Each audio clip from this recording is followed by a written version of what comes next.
Okay, so now we're looking at how you can get in to disarm the weapon.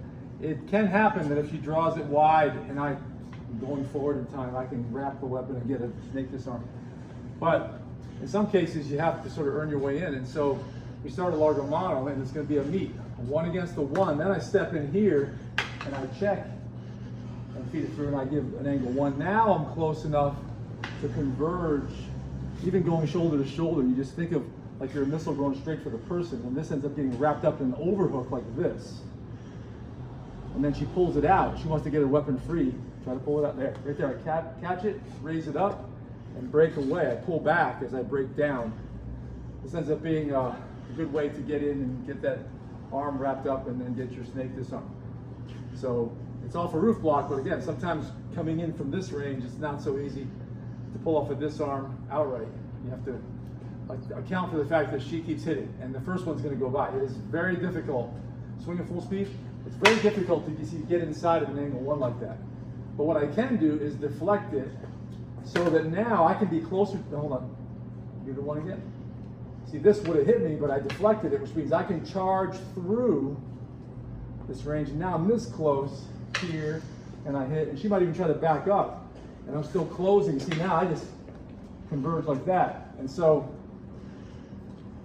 it's useful to look at things in differential time, which is to say that her stick is moving a lot faster than my whole body can do.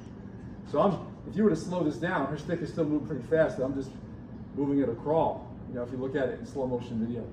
So what that suggests is that I need time, and I need slight little range advantages, one of which is, like I said, the first one where I deflect and I'm coming in, and I'm still coming in, boom, right?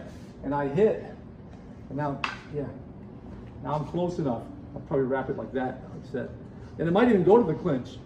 In this case, you look at the disarm as contingent on her trying to pull her weapon out. If she doesn't, then it's a grappling fight, and I maybe go for a takedown or start throwing knees and things like that from the inside. So you also plan for that. You can't, this is the thing about disarms, you can't go in knowing ahead of time that you're absolutely going to pull off this disarm. It's just sort of there. You can take it when it's there. You can sort of set the conditions a bit to help make that happen, but it's not a sure thing. So in the meantime, you just play the ranges as a fighter, default to hitting, default to grappling, and then if the disarm is there, you take it. So 1, 2, here. So you'll close in on her. Real time now. Yeah. In that case, I took it a little slower on the 2. I didn't get in close in time to use my alignment. If I was this close, I could use it. I might even get a disarm there. But otherwise, I'll let it go by and then I keep going. The main thing too is if you're halfway in, don't stop. People lose heart, and then they're like, if you're halfway committed, that's the road to ruin right there. You're going to get hit, and you're not going to get the disarm or the clinch that you need. So, mentioning earlier about the 1 to the 2, if she throws a 1, I deflect right here. There's a possibility to disarm.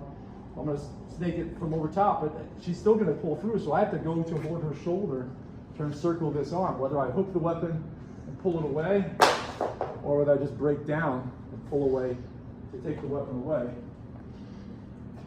In either case, you can sometimes get the disarm off of the angle 2, but you prepare for the eventuality where you don't. Where you say, okay, I didn't get on the 2, but I'm still going. I'm not going to stop, and I'm going to converge on the person. And what you find is too that really because we also spar, so when you're working disarms in a real exchange, you got to think about, you can't do it from here. You can't do this. This is nice when we're standing still and we're all friends. But really, I have to, with my body, and especially with this overhook, I have to converge on the shoulder of the arm that holds the weapon. You go to the origin of the limb where it attaches to the torso, and that's where you ultimately have control, because that part of her cannot get away from me. That's the part that I can cage, that I can converge on. Trying to chase a stick around is, well, you're just not going to be fast enough. It moves too fast. And the price you pay for being wrong is too great. Okay, one more time. 1, I might get it here, I didn't, and then I get it here. Close or not close, boom. I disarm from there and continue.